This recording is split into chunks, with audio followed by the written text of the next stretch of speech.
Hello civil engineers. இன்னைக்கு நம்மளோட civil network பேஜ்ல எதுக்கு ஒரு பீமோட எண்ட் செக்ஷன்ல வர ரிங்க க்ளோஸா கட்டுறாங்க, எதுக்கு மிட் ஸ்பேன்ல வர ரிங்ஸை வந்து ஸ்பேஸ் அதிகமா விட்டு கட்டுறாங்கன்னு சொல்லி பார்க்க போறோம்.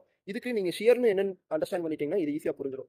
சப்போஸ் ஏன்னு ஒரு காலம் இருக்கு, பின்னு ஒரு காலம் இருக்கு. இந்த ரெண்டு காலமுக்கு மேல நீங்க ஒரு பீம் வைக்கிறீங்க. இந்த பீமுக்கு மேல லோடு வைக்கிறீங்க. சப்போஸ் வந்து ஒரு வால் லோடோ இல்ல லைவ் லோடோ வருதுன்னு வச்சுக்கோங்களேன். இப்போ இந்த லோடு வந்து பீமை கீழ் நோக்கி தள்ள ட்ரை பண்ணும். அதே நேரத்தில் இந்த காலம் வந்து பீமை கீழே விடாம மேல் நோக்கி பிடிச்சிருக்க ட்ரை பண்ணும். So downward force, upward force. So இந்த ரெண்டுமே ஆப்போசிட் ரியாக்ஷனா இருக்கா? ஸோ இந்த ரெண்டு ரியாக்ஷனும் பீமை வந்து அப்படியே டியர் பண்ண ட்ரை பண்ணும். டியர்னா எப்படின்னா ஒரு பார்ட்டை மேலே கொண்டு போகவும் இன்னொரு பீமோட இன்னொரு பார்ட்டை கீழே கொண்டு வரவும் ட்ரை பண்ணும்.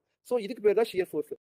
இந்த ஷியர் ஃபோர்ஸ் வந்து காலமுக்கு பக்கத்தில் அதிகமாக இருக்கும். ஸோ ஏன்னா காலம் டவுன்வர்ட் ஃபோர்ஸும் காலம் கொடுக்குற அப்வர்ட் ஃபோர்ஸும் அந்த இடத்துல அதிகமாக இருக்கிறதுனால ஷியர் ஃபோர்ஸ் வந்து எப்பவுமே என் செக்ஷன்ல அதிகமாக இருக்கும். ஸோ அதை கட்டுப்படுத்துறதுக்காக தான் ரிங்கை வந்து காலம் பக்கத்தில் க்ளோஸாக கட்டுவாங்க. அதே நேரத்தில் ஷியர் ஃபோர்ஸ் வந்து மிட்ஸ்பேன்ல அந்த அளவுக்கு இருக்காது அப்படின்றதுனால மிட்ஸ்பேன்ல வரக்கூடிய ரிங்ஸை வந்து அந்த அளவுக்கு க்ளோஸாக கட்ட மாட்டாங்க, அதிக கேப் விட்டு கட்டுவாங்க. ஸோ இந்த வெர்டிக்கல் ஷியர் ஐ மீன் இப்போ லோடு வந்து பீமை டவுன்வர்ட்ஸ்ல தள்ளுதுன்னு சொன்னேன், காலம் வந்து பீமை அப்வர்ட்ஸ்ல தள்ளுதுன்னு சொன்னேன். இந்த ஷியர் வந்து பீமுக்குள்ள ஹரிசாண்டல் ஷியராகவும் டெவலப் ஆகும். அது இன்னும் கொஞ்சம் டீப்பான ஸ்ட்ரக்சரல் டாபிக்.